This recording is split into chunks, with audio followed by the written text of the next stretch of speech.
Hey everyone, welcome to Webinar Wednesday at the Naperville Chamber of Commerce. So I'm doing the second portion here, which is 50 marketing strategies that you need to know. And last Wednesday was Nikki with top of mind awareness. And next Wednesday is going to be Franklin Rivera with how to start your digital marketing strategy and talking about those things like that. So thanks for Nikki and Austin to ask me to be here for this. I got up this topic here, and me and my team, we kind of sat down and tried to figure, out of different areas, what things can people use the most help with. So we kind of broke it up into categories of social media, search engine optimization, branding, website maintenance, and reporting, because you can't get better at things that you're not measuring, for sure. So we'll get started here, and we'll take questions after the fact, so you can save up your questions, and at the end here, there'll be a place that we can go back and forth and answer some of those for you. Besides that, we have seminars at our office every month, and they're more than welcome to meet with anybody if they want to just come into the office and talk about anything here. So education is always free around to sign and promote.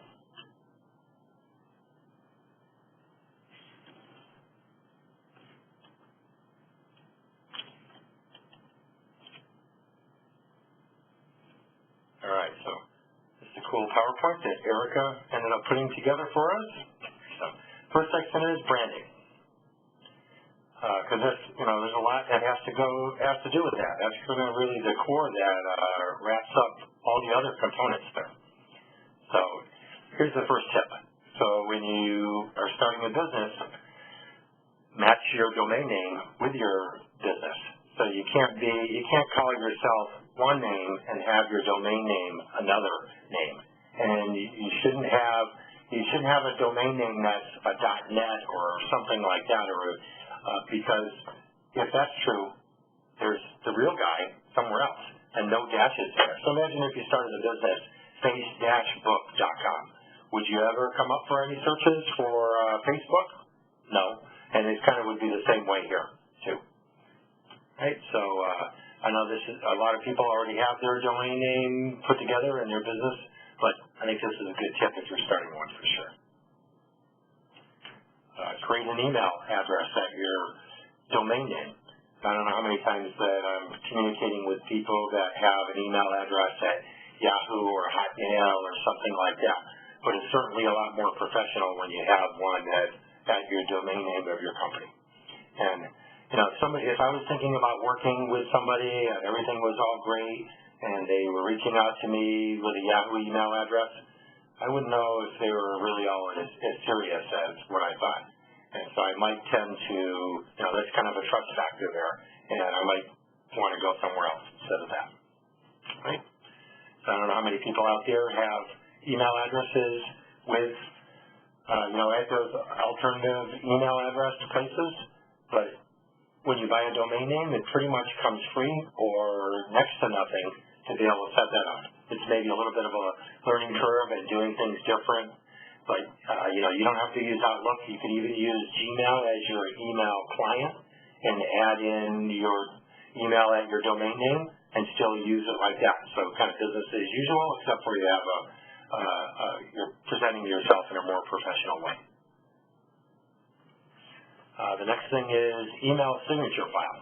How many times have you received an email from somebody that you want to call and their phone number is not in there? And so now you're looking for it, and if you have an email signature file, it makes you look a lot more professional, and you could put your basic contact information in there, your logo, link to your social media profiles possibly, whatever it is that allows people to take the next step to be able to contact you.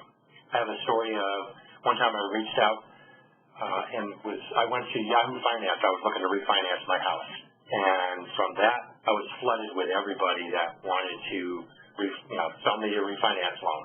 And so it's like, wow, who am I going to use? And I was just kind of deleting everybody's things because I just had too much. And then one email came in. The guy happened to have an email signature with a link to his LinkedIn profile. I checked it out, And I saw that he had a few recommendations, been working at the company a number of years, and he's the guy that got the job. And he really got the job because he had an email signature file. So little did he know. Right? It's important to maintain a consistent look and feel with your website, any brochures, your logo, all those things like that, so you don't have different color schemes going on. It might take some time to sit down and think of what's the best answer in the end, but make sure that when that's true, then you flow that down through everything.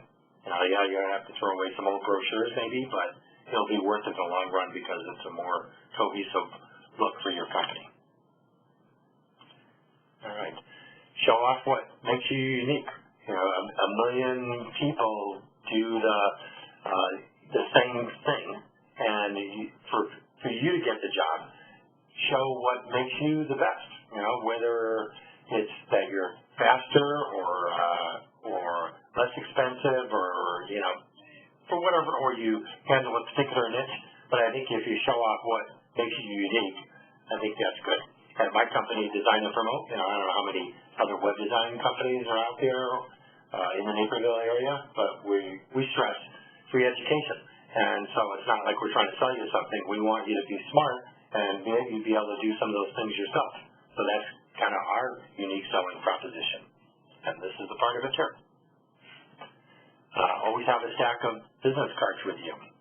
So when there's been many times chamber after hours, and I've met people, and hey, do you have a business card? They're like, oh no, I ran out, or I have some at home, or something like that.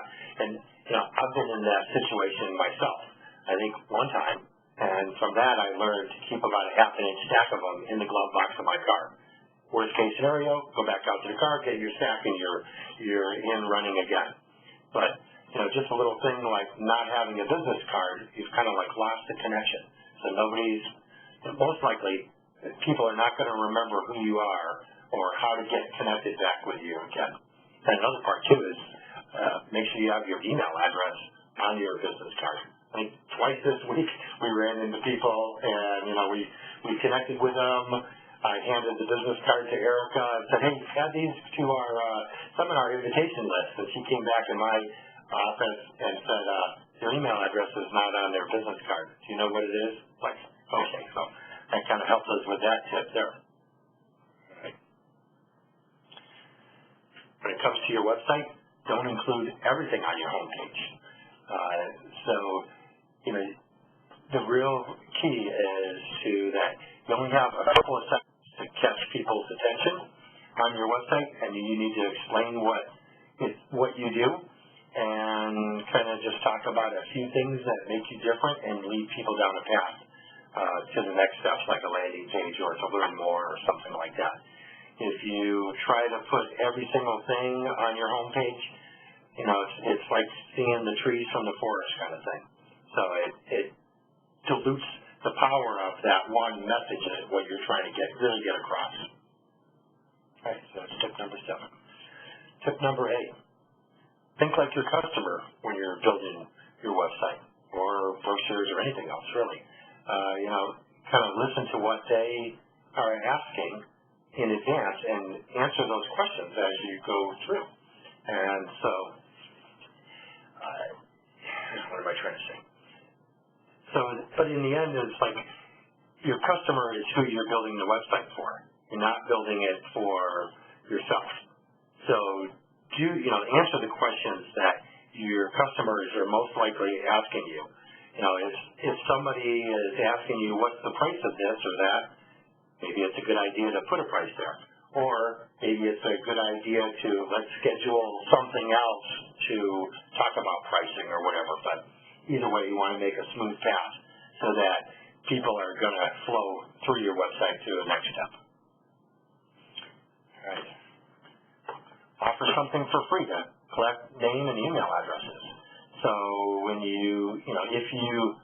a lot of people visit your website and didn't maybe take a next step.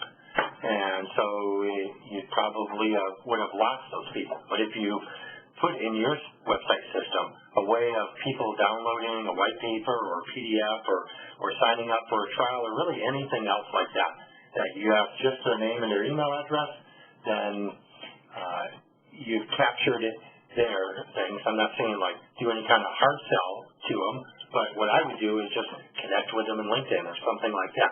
Just some way of keeping connected with those people, and you kind of build up a pool of prospects, and that's going to work out better in the long run than just kind of letting people get away and go to the competitors. Right. Get your logo right from the beginning. So there's a lot of factors that go into creating a logo, and make sure it represents your company well and explains what it can do, and in its most basic form still gets the point across as this is you. And when you get it designed, make sure you get it in all the different versions. There's been a number of times when someone said to us, okay, we want to make a website and here's our logo. And it's like, well, but your logo is in a vertical format, but the website's in a horizontal. So we almost have to pick it apart and make another logo out of it, which doesn't work out well. So from the start, get all the different versions there. And, read through the things here. There's quite a few of them. What about a logo that you even want to be on a colored background? So if your logo only has a white background, it's not going to work well on a red background, brochure or something like that. So you need to make sure you get it even in a transparent background, and make sure it's in a vector format so that it can stretch to whatever size that you need it to be. Okay. Next category, search engine optimization. So I've been doing that for 10 years now, and I think the hard part about SEO is people not realizing the value of it, because it can really make a difference of getting people to your website or not. So first tip is finding the right keyword. There's a lawyer that's across the hall in our office, and I use this example all the time, that if I asked them what would be your number one keyword, I'm guessing that they would answer DuPage County attorney. But we know that nobody searches DuPage County anything. They use hub towns like Naperville, Chamber, Oak Brook, Hinsdale, those kind of things like that. And twice as many people search for lawyers as what search for attorneys. And then the next thing is if you're looking online for a lawyer, you're not just looking for a lawyer, you're looking for a will and trust lawyer. And so the right keyword in that instance would be Naperville will and trust lawyer, or Naperville, that type of a thing there. So you have to get the keywords correct in the beginning, otherwise the rest of it is not going to work correctly. If you pick a keyword that's too competitive, you'll only be halfway up the mountain, and that's not going to get you any customers. Right, so tip number 12. Once you have the right keyword, mention it in a number of places. So some people ask me, like, on my website, where should I use the keyword? Like, pretty much everywhere. I'm not saying to spam things, but if there's a blank to fill in, like the name of an image, then why not explain what the image is, but make sure you use a keyword in there also, or a component or a derivative of that keyword. So there's so many different places that, most websites that are created, if you open up the back end, you'll see that just nobody took the time to fill in all the blanks. And that's a lot of times is what SEO is. All the way down to even what did you name your image before you added it to your website. That's an SEO component in another place to put a keyword. Okay. Have a blog for SEO. So websites that have larger websites are going to be more important to Google. And if you have a 10-page website and a blog, and you blog once a month, well, then now you have a 25-page website or something like that at the end of the year, right? So that's going to be more impressive, and each blog post is its own opportunity to rank for its own keyword. And besides that, it gives you something to talk about in social media, and that's it. So I think that if you're trying to do any sort of internet marketing, make sure that a blog is a component of that. And related to blogs, you've got to make sure that your blog lives on your website. Don't put it on Blogger or WordPress.com or somewhere else that's not right directly under your own domain name, because you want to kind of keep all the power right under your domain name, which would be making it more important. Writing press releases. So if you have, there's a number of things that are, newsworthy. Hiring a new employee, winning an award. You could dream up things. I remember sitting with clients and like, well, we don't have anything to talk about in a press release. I was like, well, have you sponsored any nonprofits lately? And they're like, no. And I'm like, well, might be a good idea to do that. Now at least you have something to write a press release about. And if you distribute it to online press release sites, each of those provide a backlink back to your website, which would help with SEO. And at the same time, you can take a shortened version and send that to local media contacts, and you might have a chance at getting it picked up and the story having legs and going farther than that. Right? So here's a part about backlinks. So a backlink is where another website has a link to your website. So like when you join the Naperville Chamber of Commerce and there's a directory, that's a backlink back to your website. Those are like votes or citations in Google's eyes. And so the more of those you have, the more powerful Google is going to rank you. And so if you use the right keywords, then that's kind of how all SEO goes together. But go out of your way to try to add your website to directories or comment on other blogs which provide a backlink to you. You should work on every week or every month, or have some kind of a system to go out and add your website to other online sources. Okay. I can go into more details about that at a later time. Okay. So links within your website. So when you have a blog post, for example, and I'll just say web design, and it talks about like the colors of web design and all these different things like that, and I link to the word web design, and that links to the web design page on my website. That's another backlink, even if it's from my own website, and it steers people down. It also steers people down a path that they'll gonna stay on your website longer and explore more details there. Right? Create a Google Plus page. So it's just sort of like Facebook, where you have your own Google profile, and then you create a page for your business that's on there. You can have a nice header image, you can add updates, images, videos, all kinds of things like that. And I don't know, it certainly doesn't have as big of a following on Facebook, but it proves that you're drinking the Google Kool-Aid, and Google is going to reward you there and give you higher ranking power. So what we do is we write a blog post, we put it onto Google Plus, Facebook, all those things like that, providing backlinks to our main website. All right. Don't share the same blog posts for other blogs. So Google knows where a new piece of text has been. So let's say you write an original blog post and you put it one place. When you copy that exact same thing and paste it somewhere else, Google knows that that second place is just a copycat. So you remember easing articles?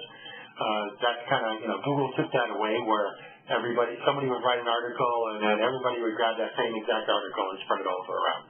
So Google took that power away and actually it discredits you because it just says you're a copycatter. So make sure that you write original content on your website and your blog posts and things like that. Otherwise, Google is not going to deem you as credible a source as you could. Okay. One way of getting more backlinks is to write guest posts for other blogs. So, it's always a challenge of people creating content and creating blog posts. So you might, let's just use the scenario of the Naperville Chamber has a blog and it's putting blog posts there.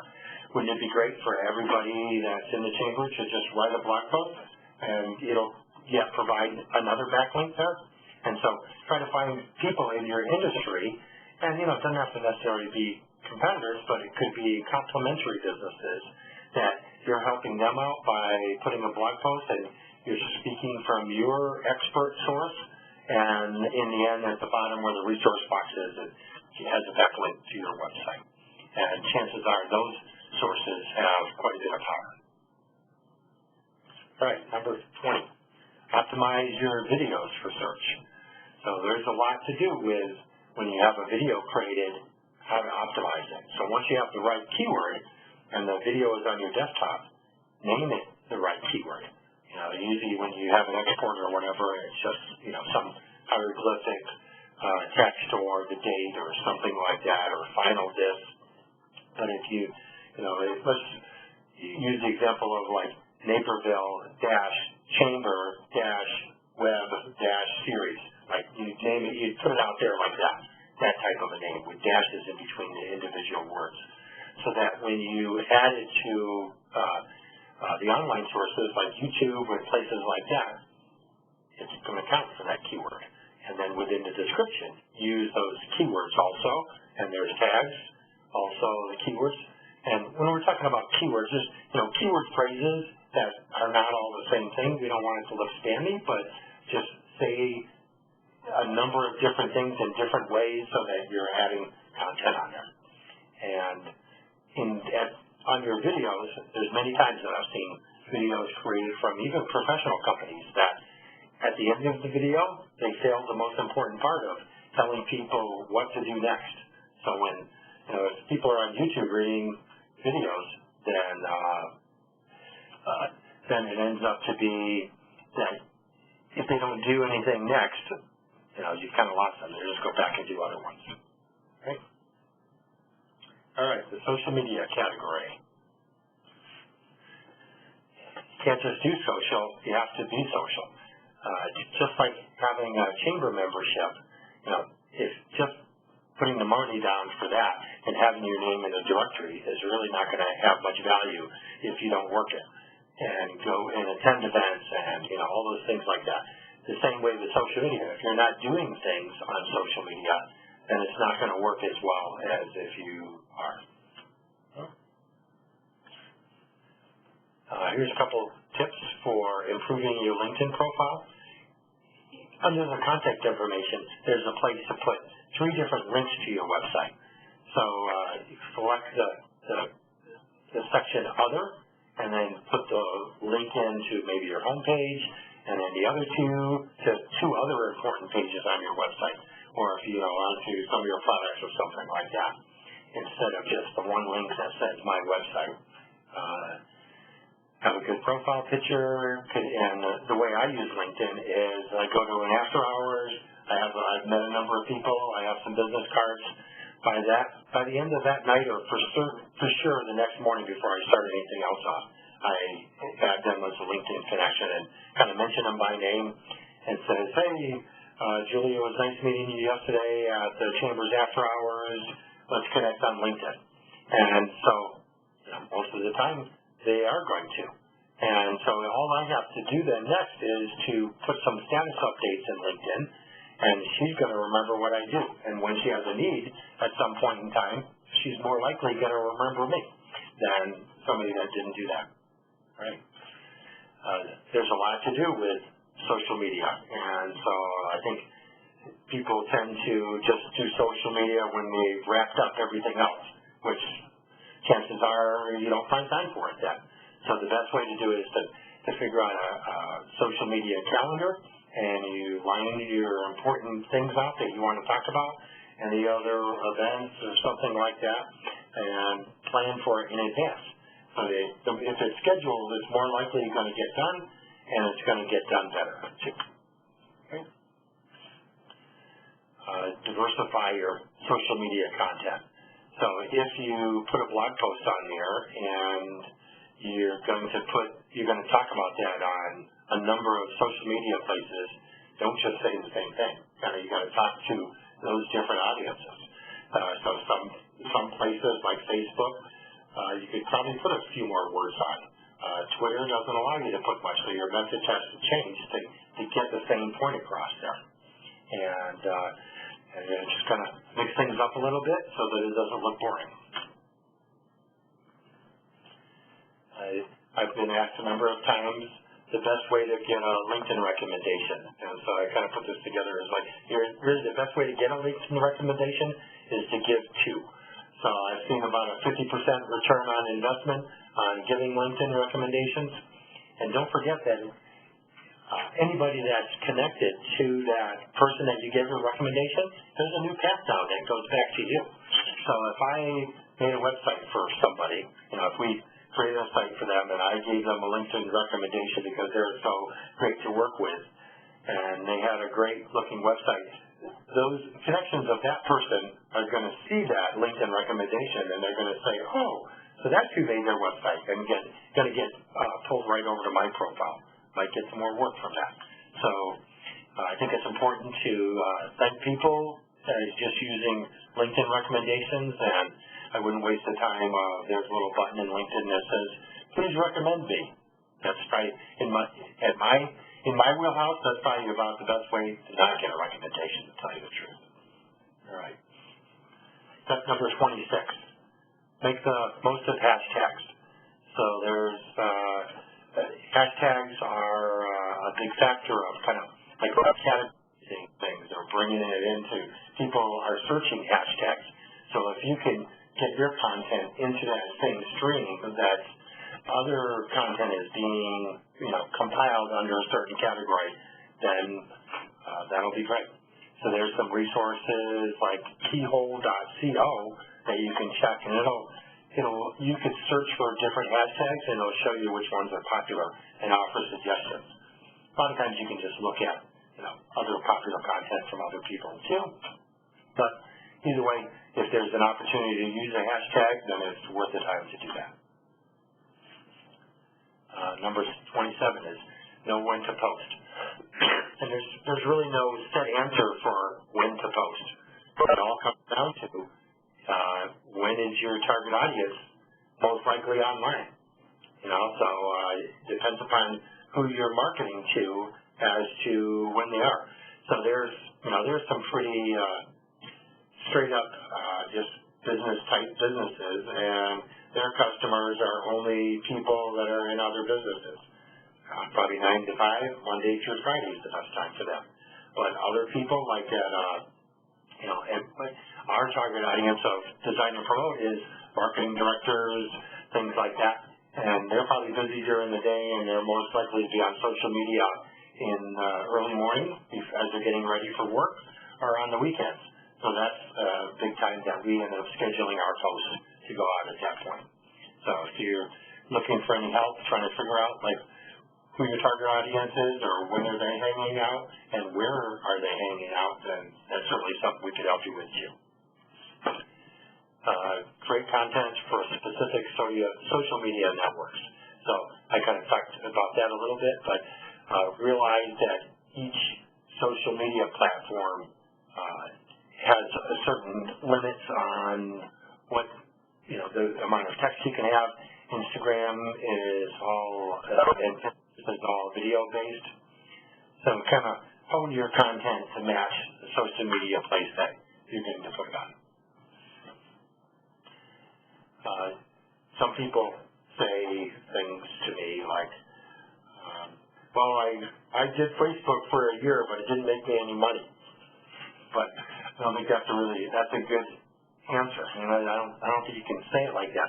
Really, social media isn't necessarily a lead generation tool, but it's a way of validating your company and staying current and staying connected to your audience.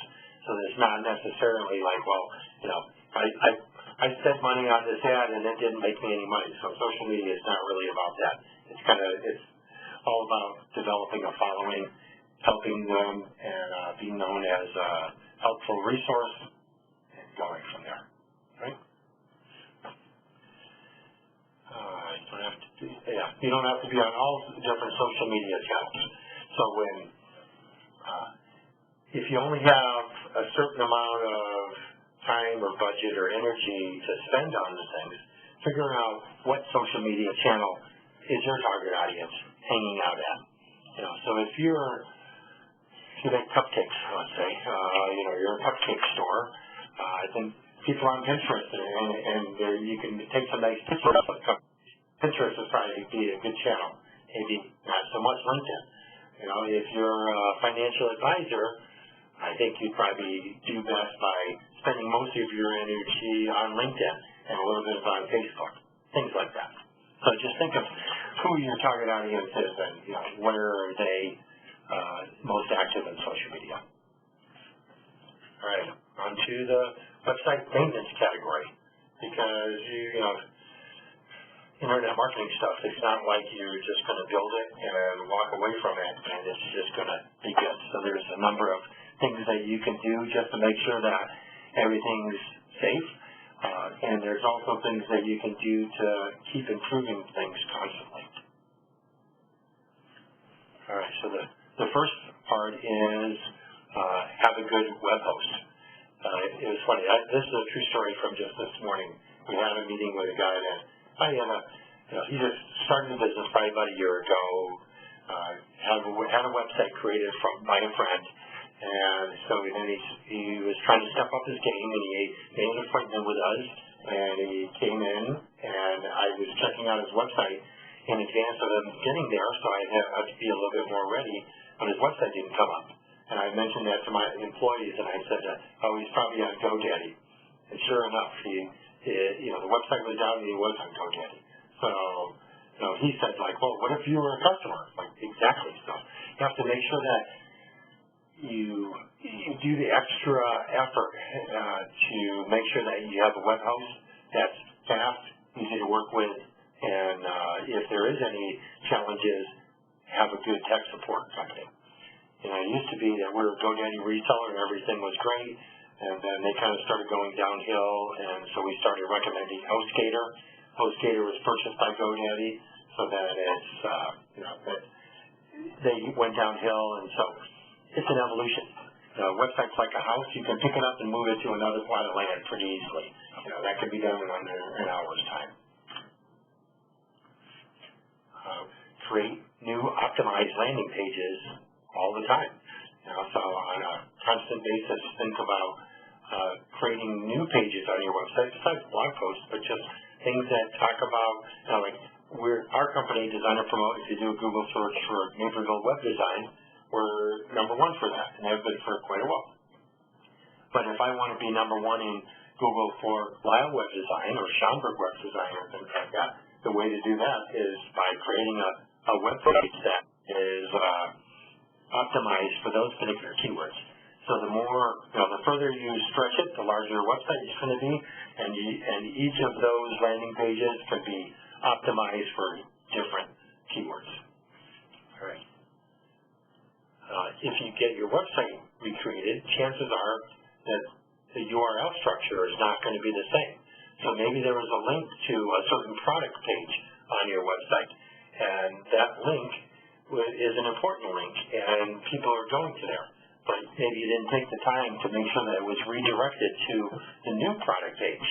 So take the time to go on the back end of your website and create 301 redirects that add people, that kind of direct people and link yous to the new places. So if you're at an old HTML website that, your page structure was .htm or .html, and you have a new WordPress website where it doesn't have that extension on the right, chances are that if you went to that old page URL, it would just come to a 404 page or an error page instead of the right place. Okay? Make sure that all pages on your website have a call to action. So when we talk about call to action, it doesn't mean a buy now button or something like that. It's just figuring out a popcorn trail of where a lead flows through and take them down the next step.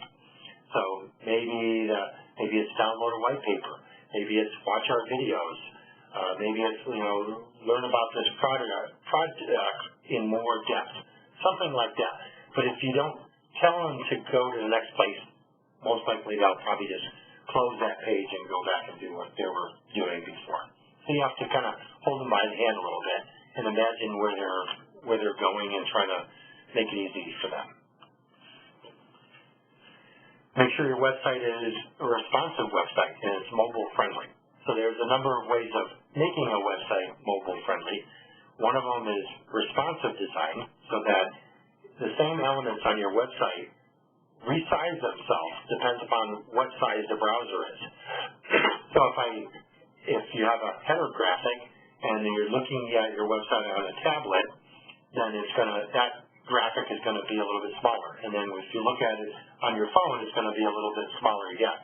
As opposed to the other way of making your website mobile friendly is there's some little mobile apps that can be hooked into your website that could do it that way. But there's always going to be new screens and new things like that. So if you have a responsive website, it's going to be more important. And having your website, Google had just said, I think a few months ago, that there's actually more mobile traffic using Google than there is desktop traffic. So, if it's not here yet, that people are on your website mobile, it's only going to be true in the future, most likely. Okay. Have a website backup strategy. So, it's important, and I've seen it happen a number of times where, people lost their website. It was hacked, or they forgot to pay their hosting account, or their email address changed, and so their renewal notice didn't go to the right place, and in the end, their website was gone. So they no longer had access to it. And so if you have a backup strategy in place, all the way down to the level of get that file off of the hosting account and somewhere else, move it over into the cloud on Amazon, bring it down to your desktop, FTP it to your server in your back room or something like that.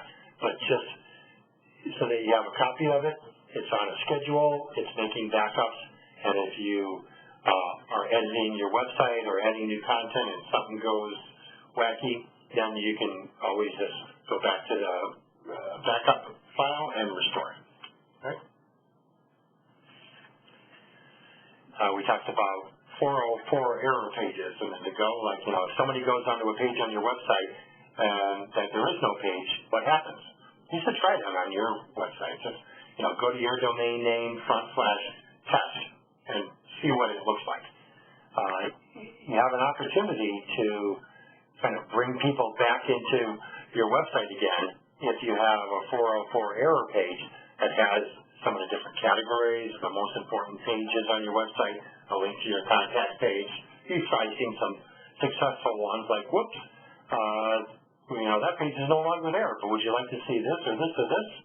And if you don't, and it just comes up to a blank piece of paper, people are just going to, they don't even know if your website is working or not.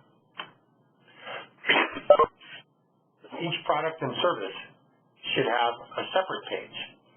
So if we're thinking about SEO and just, people understanding what your company is all about and the things that you offer, each service or each product should have its own individual page, as opposed to one line page that kind of talks about all the things that you are, diluting the SEO power of it. And so as you get more products or you increase your services, then you could make additional pages that speak to those things and answer people's questions. Make quality assurance a regular task. So sometimes websites break.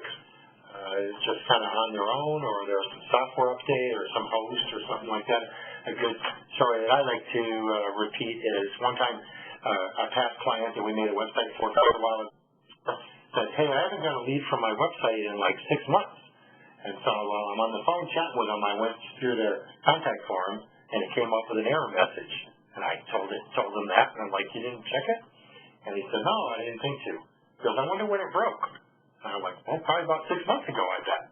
Right? So if you check those things yourself, then it's a good idea to just to make sure that there's no formatting issues or broken links, things like that. If anybody has WordPress, and I bet a lot of you do, there's a lot of updates. And so why are there a lot of updates? One thing is WordPress is so popular that people know that if they can crack the code for WordPress, they can have access to many different websites. So hackers are always trying to get in, and sometimes they figure out a way. So then WordPress finds an update, sends that out there and says, hey, here's an update that shuts the door to these hackers getting into there. But if you don't do the update, then you're susceptible. And there's other bug fixes and things like that. Plugins the same way. So you got to kind of be active in updating WordPress because it's important. Because if you don't, someone's going to hack your website, or you're going to have an error down the line. Okay? And then measuring results. So that's one thing that, how can you improve anything if you don't benchmark where you were and where you're going to? So there's a lot of different ways to do that. The first thing is use web analytics to find out there. So if I asked you, hey, how many people were on your website yesterday? Would you know the answer to that? Well, if you had web analytics and reporting, then you'd have a better idea. And you'd know that all of a sudden there was a bump in that or a decrease in it, or, things like that. So there's a number of them that we like. Google Analytics is a great one. Stat Counter is a good one. Get Clicky is good. But it's probably good to use a couple of different ones. We don't have time to go into details of what makes one better than the other, but I think what they offer is complementary. So if you use more than one, you'll get even better details. Make sure that your website has a form on it. So if your website doesn't have a form, and it just has an email address, I'll use an example of, we had a bankruptcy attorney, right? So then he just had his email address on his contact us page, which meant, if you realize this, that people were most likely at work where they had internet access, and they went to his website and they clicked the link. What would happen? Their company's email program would open up with an email, right? And so they don't want to send an email using their company email to a bankruptcy attorney. So we added a form on their website that people could just fill out the form with their information, and then they could follow up with it. He could follow up with them after the fact, and that increased his number of leads quite a bit. So make sure you have a form on your website, because not everybody has an email program, or it just makes it easier to just put it there. And maybe you don't even want to tell you the right email address or something like that, and just want to put their phone number there. Ask for feedback. So, things could be, you don't know what things could be improved if you don't ask the questions. So we try to do a good job of, did everything go smooth in the project? Is it one of the things that we could have done that we could have improved? And at the same time, it might be a place for them to say, yeah, everything was great, and remind them that a testimonial might be a great thing at the same time, too. But the main thing is just to learn to improve things better. A/B split testing.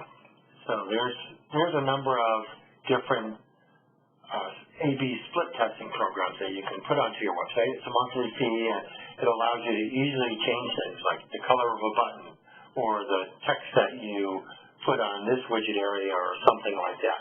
And so I've seen some eye-opening information related to A/B split testing.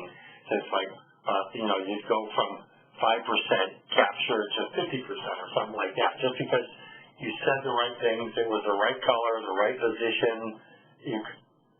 You kind of, that it worked that way. So it's nothing ever that's written in stone. Even that page that was 50% lead capture could be improved by additional A/B split testing. So there's always things that you could do to make it better. You could go back on your website analytics programs and see which blog posts are the most popular.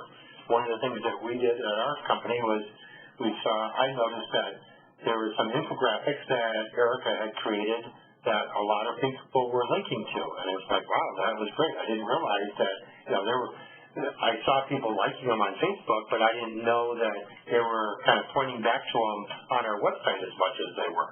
And so that kind of meant to me, do more of those.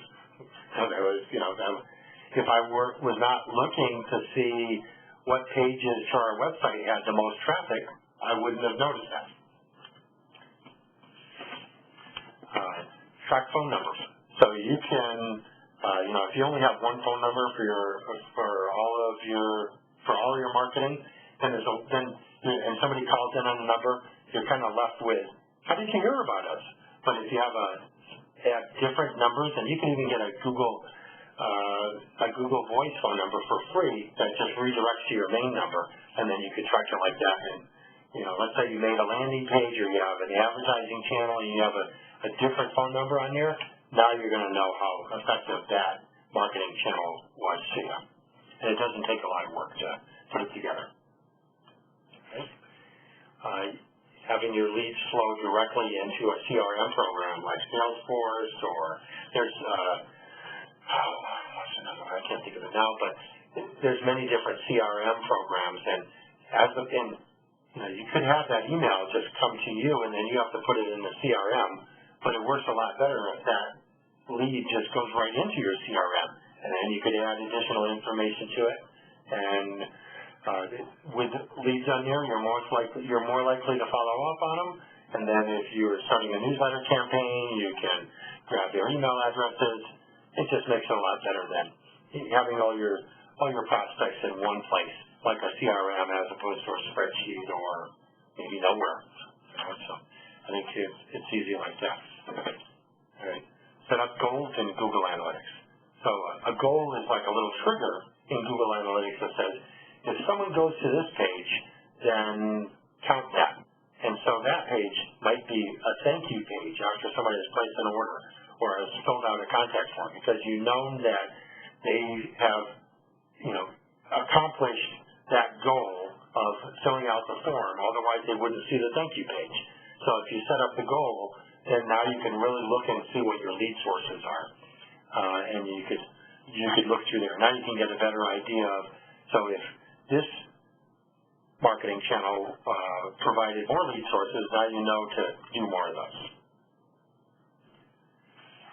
There's a free website analytic software program I like a lot called Stack Hunter, and if you install that on your website and you go to recent visitors tabs, it'll show you the companies that have visited your website. And so,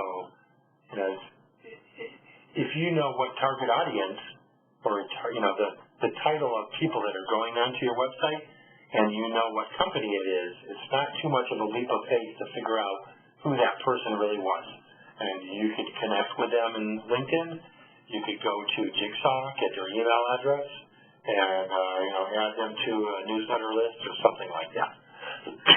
So there's whole companies that do all this.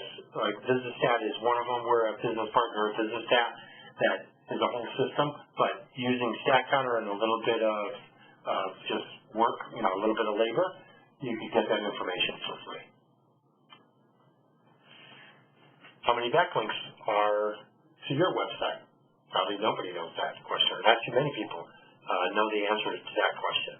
So there's a source that we use all the time called Majestic SEO, and it'll count how many backlinks that you have. And so, you should benchmark that and kind of, so that as you get more backlinks, you can see which ones work the best and which ones were the easiest to get. So just measuring how many you have today so that you can see how many you have later on, and you can measure the improvement. And then we're at the end. So hopefully everybody enjoyed that. What I wanted to talk about a little bit was Franklin Rivera next Wednesday for how to start your digital marketing strategy, tools, tips, and tricks. Franklin's a great guy. I know him really well, and he's going to have his angle on some of the strategies that he's an expert with. All right, so does anybody have any questions?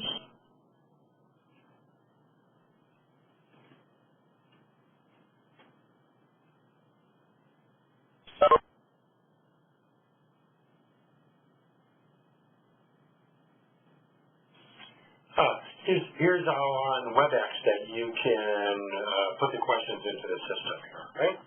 So you just select chat, send questions to presenter, type your question, and then I'll see it on my screen and can answer everybody's.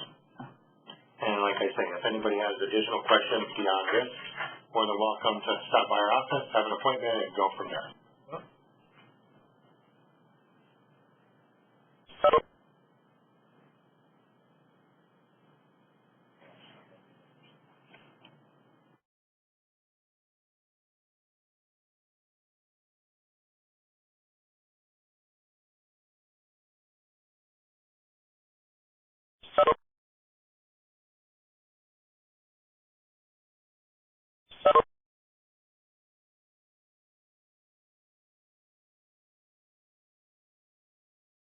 Okay, so some different questions here.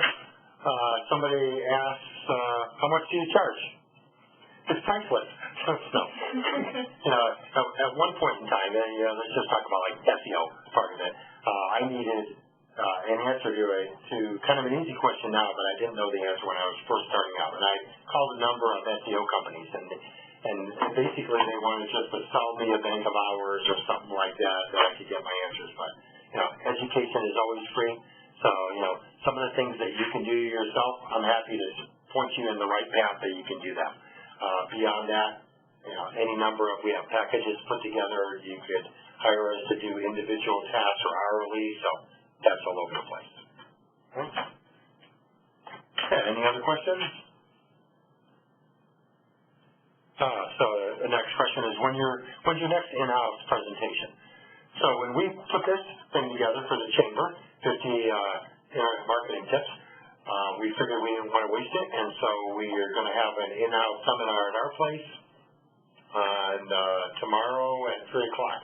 But I think it's a full house then, and so we do one every month. Just reach out to us, find us on Facebook or off our website, give us your email address, and we'll be happy to add an invitation to our next one. We haven't dreamed that one up yet.